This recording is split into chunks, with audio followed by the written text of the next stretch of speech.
ప్రజలారు ప్రవీణ యేసునామములు అందరు కొందరు దినం దేవుని వాక్యం నుంచి ఆదికాండం 18వ అధ్యాయం 17 వచ్చింది. అప్పుడు యెహోవా, నేను చేయబో కార్యము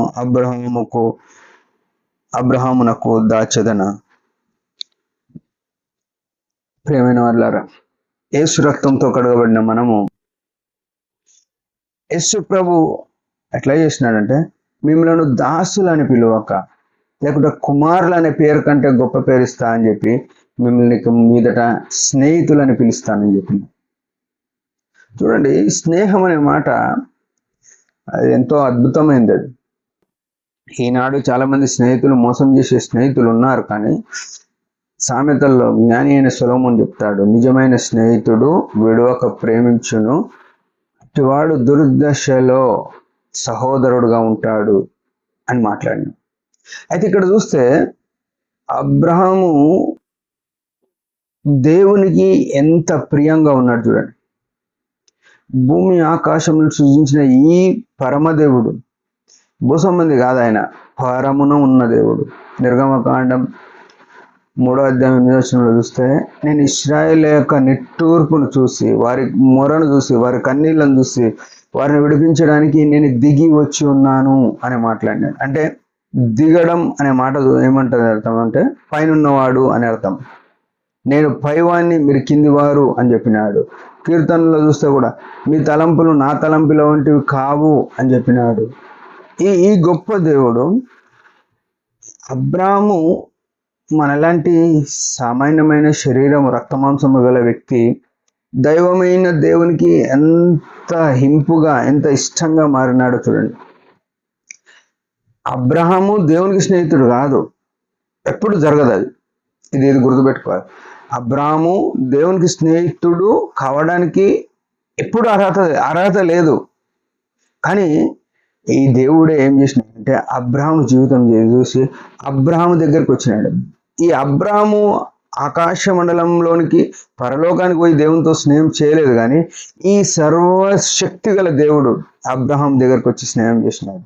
అంటే ఈ మాట ఏం చూపిస్తుంది చూడండి. దేవునికి ఎవరైతే విధేయత చూపిస్తారో, ఎవరైతే మాట విని దాని ప్రకారం జీవిస్తారో, వారి దగ్గరికి ఆయన వచ్చి కూర్చోవడానికి, ఆయన వచ్చి వారితో మాట్లాడడానికి, ఆయన వారితో కలవడానికి ఇష్టపడే దేవుడు. ఆదికాండం 3వ అధ్యాయం 8వ వచనంలో చల్లబూట ఆదాము అవ్వలతో ఆయన ప్రతిదినం వచ్చి గడిపిన దేవుడు. అట్లాగే వాళ్ళు తక్కువైన తర్వాత ఇక్కడ అబ్రాహామును చూస్తే అబ్రాహాము దగ్గరికి కూడా ఆయన వచ్చినాడు. ఆయన తగ్గించుకొని వచ్చినాడు. సార్వభౌమాధికారం గల దేవుడు నశించి నరకానికి పాత్రులమైన మన దగ్గరికి యేసుక్రీస్తు ప్రభుగా వచ్చినాడు. మనం ఆయన వెతకలేదు. యెషయా గ్రంథంలో నేను వెతకని వారికి దొరికి తిని నన్ను దర్శనమునకు రానిచ్చిన అని అంటాడు. ఎంత గొప్ప మాట కదా. ఆయన మన దగ్గరకు వచ్చినాడు. మన అబ్రాహామును ఎట్లయితే దేవుడు స్నేహితుడుగా చేసిండో, యేసుక్రీస్తు ప్రభు కూడా మనకు స్నేహితుడుగా, ఆయన గురించి ఏం రాసినారంటే ఈయన పాపులకు మిత్రుడు అని చెప్పినాడు. పాపుల స్నేహితుడు అనే పేరు వచ్చింది. యేసు ప్రభు కూడా పాపులైన మన దగ్గరికి వచ్చి పాప శరీరం ధరించుకొని శిలువలో ప్రాణం పెట్టి.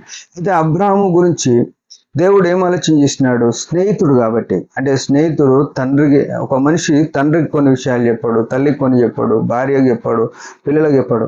కానీ స్నేహితునికి వీళ్ళందరికన్నా ఎక్కువ విషయాలు చెప్పేస్తాడు.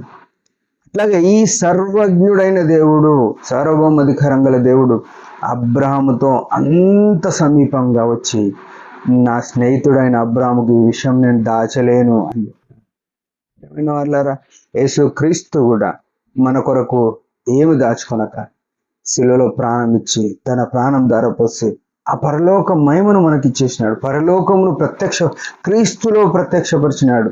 తండ్రిని మరుగు చేయలేదు. ఫిలిప్ అంటాడు, అపొస్తల యోహాను 14లో చూస్తే, మాకు తండ్రిని కనపరచు అంటే, నన్ను చూస్తున్నావు కదా, తండ్రిని చూడలేదు అన్నాడు. పరలోక సంబంధమైన ఆ తండ్రిని యేసుక్రీస్తు ద్వారా బయలుపరచబడ్డాడు. ఎంత ఘనమైన స్థితి కదా. మనం కూడా దేవునికి స్నేహితులుగా ఉండడానికి మనలో దేవుని కొరకు స్థలం ఉందా? దేవుడు కోరుకునే ఆ ఇంపైన స్థితి ఉందా? లేకపోతే మనం మారి దేవుడు మనతో స్నేహం చేసేంత ప్యూరిటీ, స్థితి కలిగి దేవుని మయం పరుద్దాం. దేవుని మాట దించిన చిన్న ప్రార్థన. పరమతన యేసు ప్రభు నామములో ఉన్నాను. నమ్మదగిన వాడ బహుకీర్తన ఇచ్చిన అవకాశాన్ని బట్టి సూచిస్తున్నాం. నీ సన్నిధిలో నీతిగా నిందరైతే నడవడానికి పరిస్థితులు అనుకూలపరచమని, బలహీనతలన్నీ విడిపించమని యేసు నామములోనే ప్రార్థిస్తున్నాం. ఆమేన్. మీరందరి పరిచయం గురించి భారంగా ప్రార్థన. Praise the lord.